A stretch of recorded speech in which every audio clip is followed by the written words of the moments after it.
Welcome to Keepers of the Word. We're an esoteric study group of Freemasons. Our purpose is to share knowledge of mystery schools and debunk any misconceptions about Freemasonry. You're here today with Mike, Ron, and also James. And our special guest is Angel Millar, author of The 3 Stages of Initiatic Spirituality, Craftsman, Warrior, Magician. Welcome, Angel.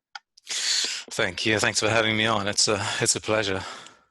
We really appreciate it. We've seen you on a couple other shows, and we definitely wanted to get you on and talk about the book and talk about some other stuff too. So great. Thank you. Thanks for joining us today. Thank you. So the first question I have is, can you walk us through the journey of writing this book? What was your motivations? What made you decide to do this particular book? Yeah, I don't actually quite recall how it came about, at least conceptually.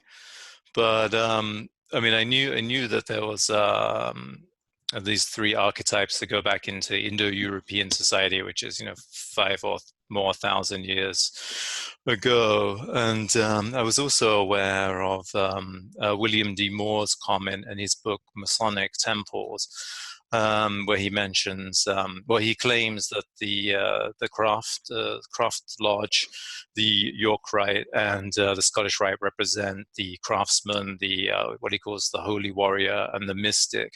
And so there's a definite connection between this sort of ancient culture and then this modern contemporary Freemasonry.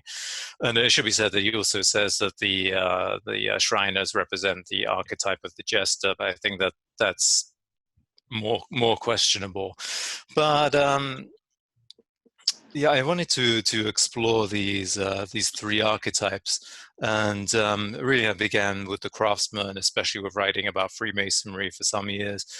And not just Freemasonry, but there are interesting parallels with, for example, the blacksmith. The blacksmith seems to have had some similar role to Freemasonry today, in that he was part of the initiations in tribal society. And again, you have this use of the tool, particularly the hammer. And then, of course, today we use the architect's tools as symbols as well.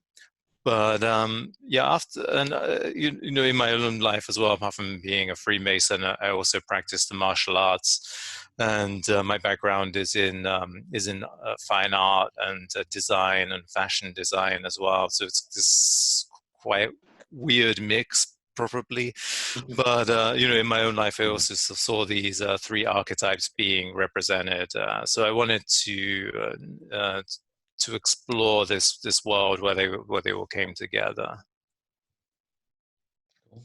In a nutshell. Awesome. In a nutshell. So I see there's a lot of metaphysical influences and information in the book. Is there anything in particular that called to you during the writing of the book? I mean, is there a particular path that you were on, or some one particular part of that? There's a lot of different things in the book, so I mean. Yeah, there are. Yeah, I wouldn't say that there was one thing in particular. I think it was more an awareness over many years of the spiritual side of these different archetypes or different archetypal vocations. So not just Freemasonry, blacksmithery, alchemy, all related to the craftsman, but the warrior having this spiritual side as well. Most popularly, say the Knights Templar being related to Christian mysticism, and the Shaolin Kung Fu being related to Buddhism, though there are many others like that as well.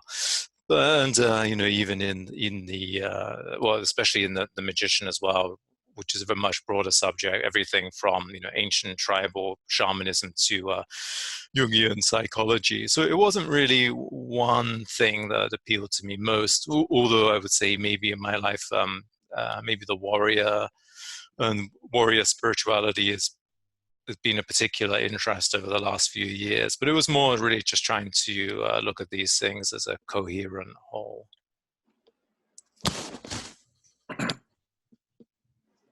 So in these different degrees or areas, do you feel that one was a more fun, more enriching experience, or do you feel they all carry their own To write about or to practice? practice?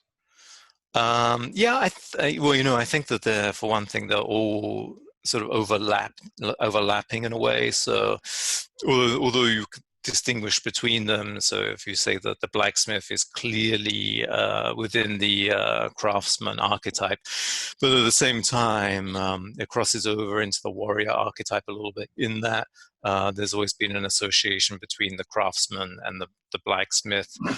The blacksmith makes the warrior's tools, for example, and in mythology you have this sort of mythical blacksmith who would make the mythical swords of the sword of Sigurd in Norse mythology and so on, or and even, for example, Genghis Khan's banner, I believe, was a blacksmith's apron tied from a spear or a staff. So you've had these overlaps there, and then again, in the warrior section, I wrote about the chakras and which is the sort of inner energy system that's associated with Tantra. And most people would probably put that in the magician section. Tantra is usually associated more with the occult or with magic. But I looked at it in the warrior section because of the influence of this sort of Taoist inner energy, which is very similar, and of acupuncture and of acupressure points in the martial arts, and particularly in Shaolin Kung Fu and Tai Chi and so on. So they're all kind of overlapping. As to which one is the more fun, probably, if one really uses the word fun, probably the magician, which is much more sort of free floating, and especially today, because although 1,000 or 500 years ago or several thousand years ago, the magic may have been much stricter. The shaman would have followed particular rites. The medieval magician would have followed particular prescriptions, or would have studied Kabbalah within the framework of Christian mysticism and within the framework of biblical theology.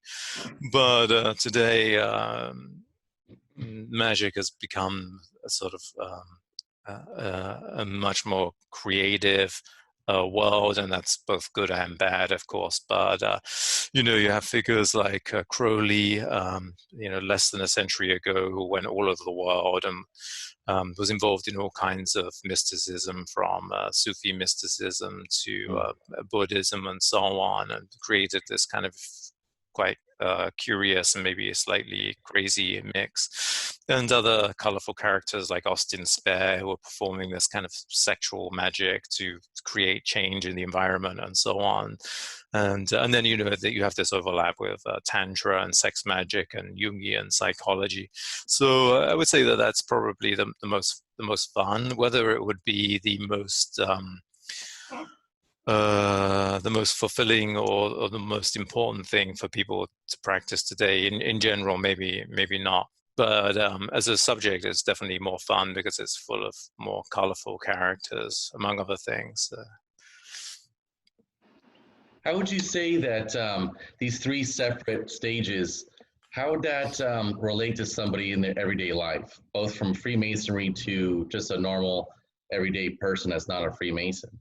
Yeah, well, in a couple of ways, and so in my own life, as I say, I studied fine art, painting, and I studied fashion design at St. Martin's College in London as well. And but I also practiced martial arts, and writing would be another part of my craft. And then I practice different. I have different spiritual practices as well, mostly meditation and prayer. But so these things come together. But I would say that really my advice to people would be to practice some kind of art or skill or discipline And for me, ideally, it would be something like painting or a musical instrument or poetry. These are very traditional. And practice some kind of physical art that's demanding, especially for men, whether that's a martial art or weightlifting or some kind of contact sport. And to know some self-defense as well, which is not the same as martial arts, because martial arts has other things in it, but not everything is applicable to defending yourself as well. Definitely. And then with the magician, definitely to cultivate some kind of spiritual practice, at least trying to meditate a little bit each day at a minimum. But if for example someone really thinks, oh, I really don't want to paint or anything like that, I always say at an absolute minimum, learn to cook, because that is an art. One of the problems we have today is that pretty much no matter which industry we're in, it's very unusual for people to create something from beginning to end. And usually we're just involved with a piece of the puzzle within a company. So we're just dealing with the accounts, or we're just dealing with sales, or we're just dealing with something else. Or if you are in a creative field, today, this doesn't go on in America very much. Not much is made today in terms of clothing. But, if you went back a century ago, somebody who was a seamstress would make the entire dress or the entire pair of jeans. When jeans were first created. But now, if someone is making a pair of jeans professionally, they're probably just endlessly sewing on one pocket or endlessly sewing up the sides of the jeans. It's called piecework. So they just do one thing over and over again, but never make a complete garment, because it's just faster to keep doing the same thing over and over again. So you could get 100 out or 1,000 out rather than 10 or 20 or so a day. And I think this continually being in a situation where we never create the whole of anything from beginning to end is very unhealthy, and it's really never happened before in human existence, from what I know.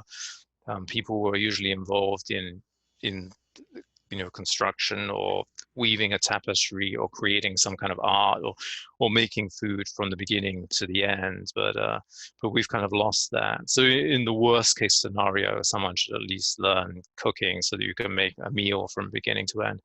And it's also going to be better for your body, and it's also better for your spirituality in a way as well, that you're not taking in a lot of junk food or food that's unbalanced.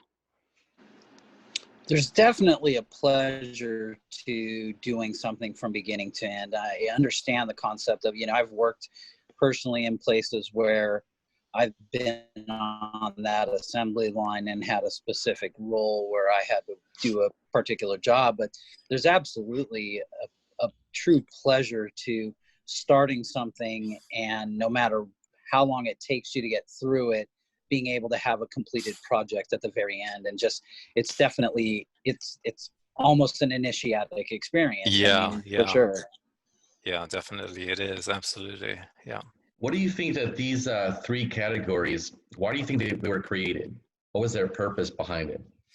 Yeah, so Georges Dumézil, who was a famous philologist of the 20th century, so he made this claim that the craftsman, warrior, and magician, or a priest class are the three classes or castes of ancient Indo-European society. So we're going back thousands of years.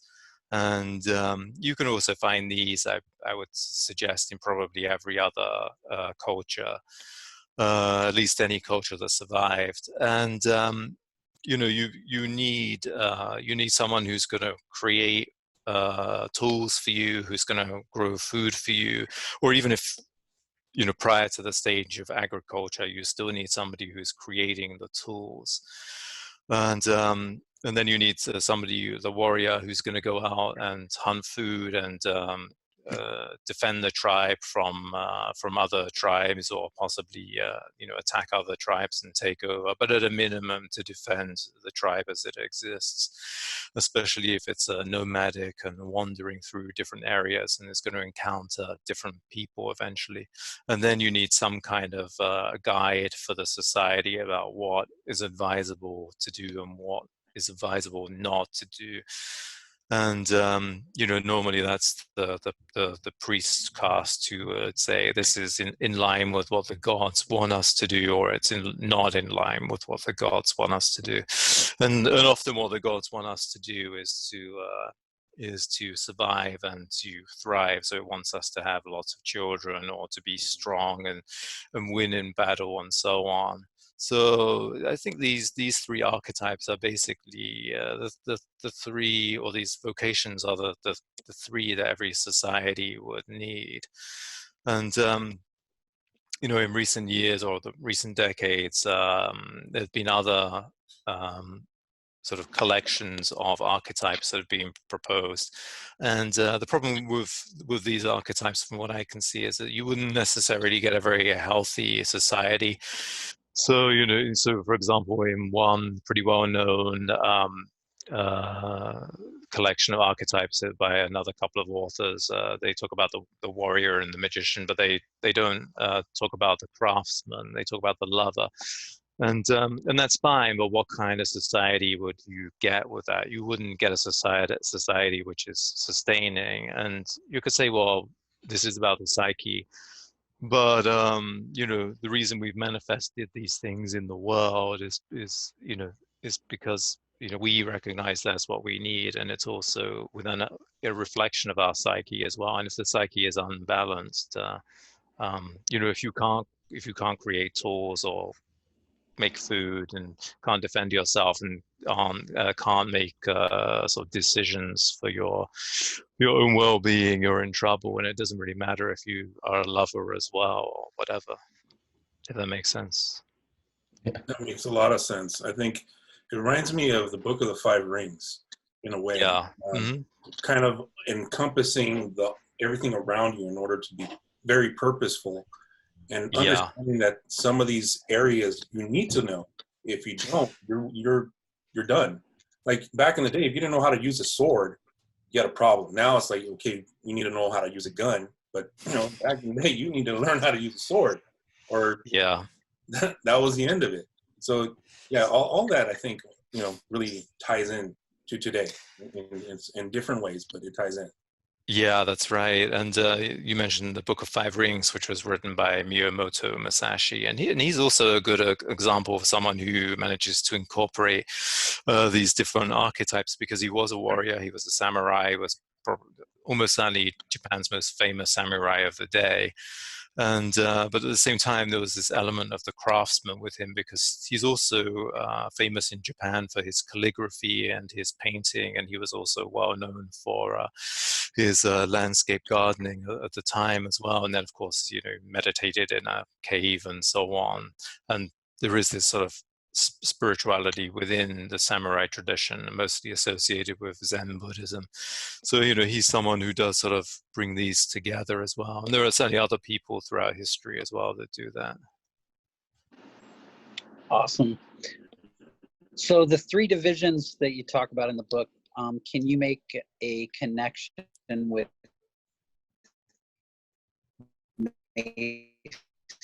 masonry? No, dude. Or as like either 3 degrees or 3 stages of life, or 3 divisions in masonry?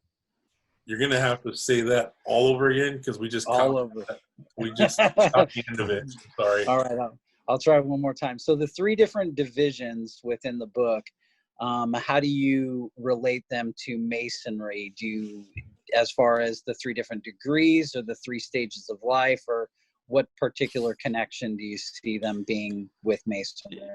Yeah, well, I definitely roughly agree with William D. Moore that you have, I mean, obviously in the Blue Lodge, you have this archetype of the craftsman. In the Knights Templar degree and some other the chivalric degrees, you have the warrior. And then there's an element of the magician in some of the degrees, depending on what you mean by magician. So the Rosicrucian degree in the Scottish Rite is influenced by Rosicrucianism and Hermeticism, as well as by the Catholic Mass as well. And then you have other organizations such as the Societas Rosicruciana, which is only open to master masons, but is a Rosicrucian group. But yeah, these archetypes most definitely show up within Freemasonry to differing degrees, and the magician archetype is also this archetype of the spiritual elder or the priest caste. So, you know, we could think of the priest or the Brahmin or the sage as well. And to some degree, you know, the Freemasons, you know, are trying to work towards a spiritual understanding and some kind of wisdom as well. But you know, more concretely, if you look at, say, the craft degrees, where we talk about the great architects of the universe. You know, if you go back to Plato, he talks about God as being a craftsman, and the Syrian Platonist Iamblichus also talks about the monad, or the first cause, as being a craftsman as well. And you know, this idea that God, or the first cause, is a craftsman is very, very, very much like Freemasonry's notion of the great architect. And you know, in one of Plato's theories about creation, he holds that creation came about through these different elements out there, fire and water, and each element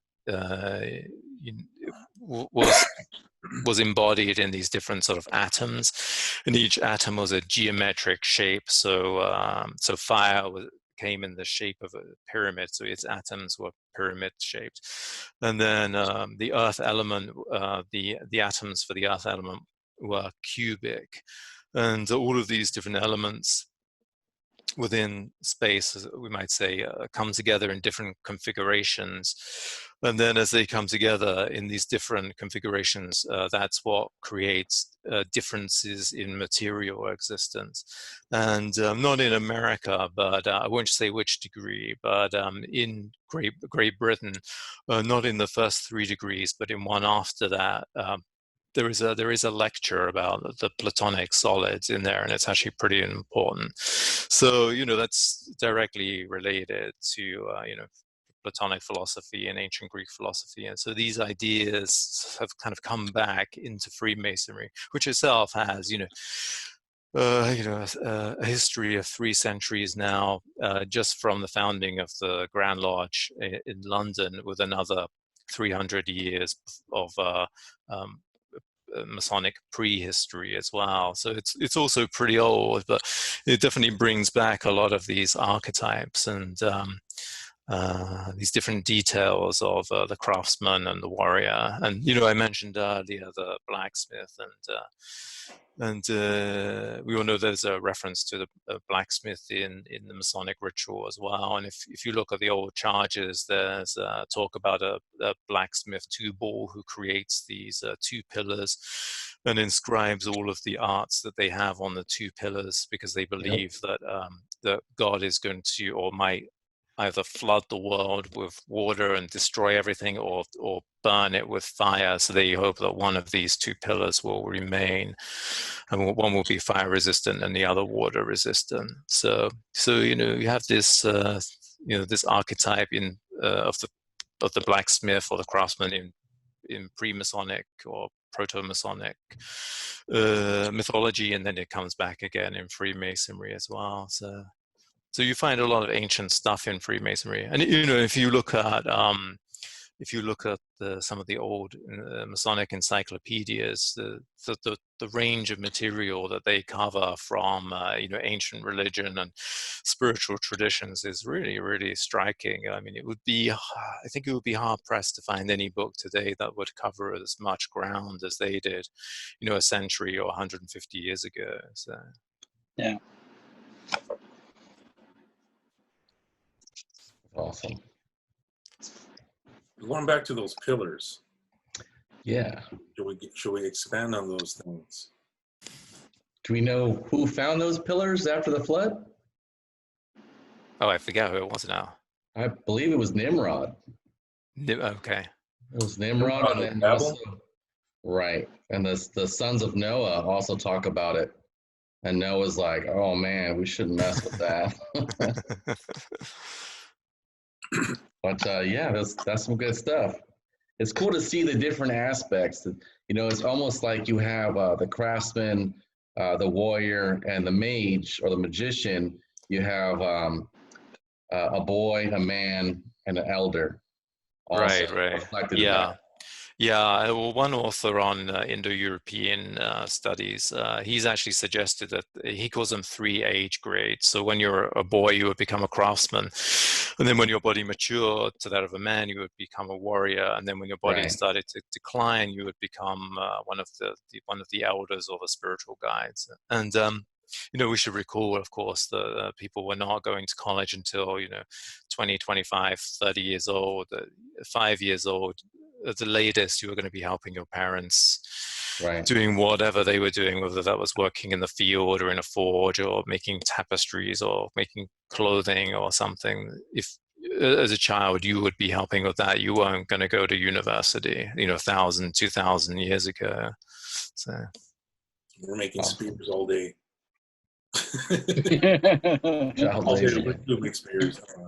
It's an awesome experience. My parents put me to work in the garden probably at 4. You know, that's why I know nice. how to do what I know now and with the gardening stuff or Yeah. stuff like that. So you mentioned that you do kung fu. What other meditative practices or how do you center yourself personally? Yeah, now besides Kung Fu, I try to meditate every day. Mostly I do chakra meditation. Sometimes I just do mindfulness meditation, just focusing on my breath, but mostly I do chakra meditation. And other than that, I do, just praying each day. So I try and do that twice a day. So really mostly that. And then I have other things I would do throughout the day, but I wouldn't be sitting down and stopping for, such as trying to relax my body and this kind of thing, and just trying to be aware of myself. But those would be the main things: chakra meditation and prayer. So yeah. Awesome. What style of kung fu did you study? Well, I've been studying with one temple now for almost 10 years, and that's a mixed style of kung fu from different parts of China. And then when I was in England 20 years ago, or a bit more, I studied Nanpai Chuan Shaolin Kung Fu, and then in between, I've taken a few classes here and there, and so I took a few classes in Tai Chi, and I used to practice in Chinatown when I first arrived in New York in the very early morning, and that was another type of Shaolin Kung Fu as well. So I feel, especially when you're practicing, you're in that Zen mode. When you're sparring, that's where all that goes out the window. yeah. That's when you learn. That's when you really learn, when you're sparring. Yeah, that's right. You can do a form really beautifully, and it looks like dancing or something. Right. And then you spar, and somebody's punching you in the face, and you really your gestures don't really have that kind of beauty anymore. So Right. yeah, That's kind of like when you said earlier, what is realistic, what is going to work, Yeah. and what is just for show. And yeah, that's very, right. very true. Yeah, and unfortunately, not all schools really know that, and which is kind of dangerous. That people have this illusion that if they just do drills over and over and never have anyone punch them, that they could defend them on the themselves on the street. And maybe they could, because maybe they would just get lucky. But I think if they did, it really would be just getting lucky. Shake them up a bit. Yeah. It's fun. Yeah, indeed, definitely. So what's the lesson, whether Masonic or otherwise, what's the main message that you really want to promote through this particular book here? Yeah. Well, part of it is not a message. It's me just exploring the different rituals, different symbols, different myths of each of these archetypes, and some different practices that go along with each of them, whether it's like Jungian meditation or whether it's Buddhist meditation or working on the chakras or whatever it might be. But I do at the end I have a chapter which is sort of a brief overview of how these might work together in someone's life. And as I say, I really feel that people should practice some kind of craft, have some kind of physical practice, and then some kind of spiritual practice, which you're trying to do, at least the spiritual practice on a daily basis. And hopefully the other one's pretty frequent as well. And, this is not a new idea. As I mentioned, Miyamoto Musashi pretty much embody that. And many other people have throughout history. Plato, the ancient Greek philosopher, also said that education should be through learning music, which is the craftsman, learning wrestling, which is the warrior, and philosophy, which would be the priest class or the magician class. And that seems like a pretty good all-round sort of education, but also a way of considering ourselves to be not one-dimensional, because one of the things that we see today is that we're very much compartmentalized in modernity, and people become too intellectualized and become very proud of their intellectual knowledge, even though it can't be applied, or when it is applied, it's just dangerous or wrong. And intellectuals tend to disdain people who work on the physical body.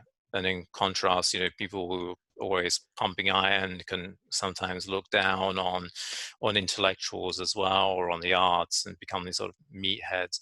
And this is a very unhealthy and non-traditional and non-classical way of existing. It's a very modern thing. And it's a very unhealthy way of existing that you only try and develop one particular little bit of you. And if even in the samurai manual, the Hagakura, there it says if you get to understand other ways, and ways means art, but it means more than that. It means like a way, an art that is somehow expressive of a primordial nature or archetypal reality, the truth. Then it says in the Hagakura that if the samurai warrior gets to know other ways, then he should be more and more in accord with his own way. So that if he's a master samurai, he should be able to practice the tea ceremony or calligraphy or painting, and should be able to see a relationship between, say, painting or those arts and the arts of war. And there always is a relationship. So, most obviously the relationship between the brush and the sword as well. There's always been some kind of connection there. And so you find in 19th century Japan and 20th century Japan, sword masters who later take up calligraphy and Zen Buddhism as well. And so they embody these three vocations, or these three aspects of our being. Whereas in modernity, that's often very often not the case, and we take pride in our imbalance as well. So if somebody's muscular, it's not just that they take pride in being muscular, they often will take pride in being ignorant. And then if somebody's intellectual, it's not that they just take pride in being intellectual, they take pride in being physically weak. It's a very weird thing, but it's very unhealthy.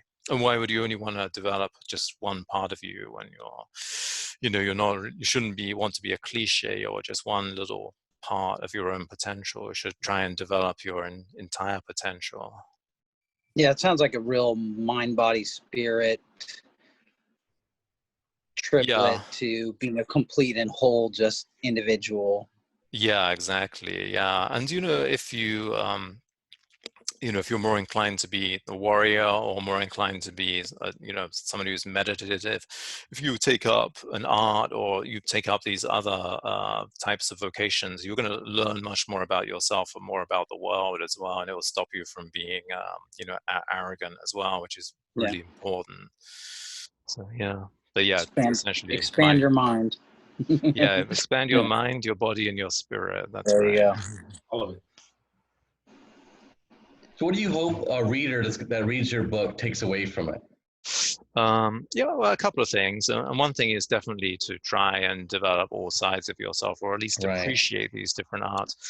Because, okay, maybe you don't want to take up an art, but still it would be good if somebody went to, let's say, went to museums and saw culture, or try to understand their culture as well, and other cultures. And, so I definitely would say that is a part of it, although it's, I really tackle that at the end. But the other part is really just this exploration of different myths, rituals, and symbols and practices associated with the craftsman, the warrior, and the magician. And, I do think, and I think I'm saying this objectively, that I discuss a lot of things that aren't really discussed in other books or mentioned or really known about. And that ranges from, say, most people know about the Kabbalah now, but very few people know about Islamic Neoplatonism and how very similar it is to the Kabbalah. So in Islamic Neoplatonism, you have this idea of Allah, and then from Allah comes this first emanation, and then you have all these other emanations. There are 10 in total, and each one rules a planet, and then finally the forces come together to create the conditions for the human being, which is very similar to the Kabbalah, where you have this emanation through these different spheres, and then at the end you have Malkut, or the material plane, as it were. And I also talk about other things such as Kana, which is an Iranian or Persian Shiite martial art that was influenced by Sufism and by Islam, and many other practices such as Taoist inner alchemy. So I try to look at all of these different things holistically and in relation to similar traditions. So we're really trying to provide more information and to just look at each of these archetypes in an in-depth and a fairly complete way that would reflect, that we find reflected in Freemasonry in different ways. So on the one hand, I want to give people knowledge of these archetypes, and on the other hand would be to encourage people to develop these different aspects in themselves as well. So I guess those would be the main two. So in speaking of further information, further light, can you tell us about any future stuff you're working on right now, or you currently have a book in the works, or? Yeah, I'm just at the end of editing another book, which is it's related, but at the same time it's very, very different. So that'll be out in a couple of years, because publishing doesn't move quick. And yeah, it does. And I'm also working on something smaller. So yeah, so it's kind of a follow-up book to that, but at the same time it's very different. So I don't want to give too much away. But fair. Yeah, I mean, the similarity would be that it's looking at archetypal culture and civilization, and also looking at different practices and how we can transform ourselves. So it's a little more hands-on than this, and a little more philosophical. So, but it definitely relates. Where can people find your book and purchase? Luckily, you can get it pretty easily. It's on Amazon.com and Barnes and Noble, and it's in other large booksellers in other countries as well. So it's pretty easy to get a hold of. Or if you want to make my publisher's day, you can probably just order it from Inner Traditions. But otherwise, all of the large bookstores will be carrying it, and is carrying it. Yeah. Well, I really appreciate this. Thank you very much, Angel. We hope you could make it down to our lodge one day and just, hang out and fellowship. Definitely. Yeah. Well, I would have been there this weekend had it not been for the coronavirus lockdowns. Yeah. But so hopefully next year, I hope to be there. So we'll definitely meet up. Yeah. Yeah. I really like LA. So I always jump at an opportunity to visit. Beautiful. Awesome. Well, thanks again. We really, really appreciate it. And we look you. forward to meeting you in person. And thanks for joining us on the show. Oh, thank you. It was a pleasure. I appreciate it.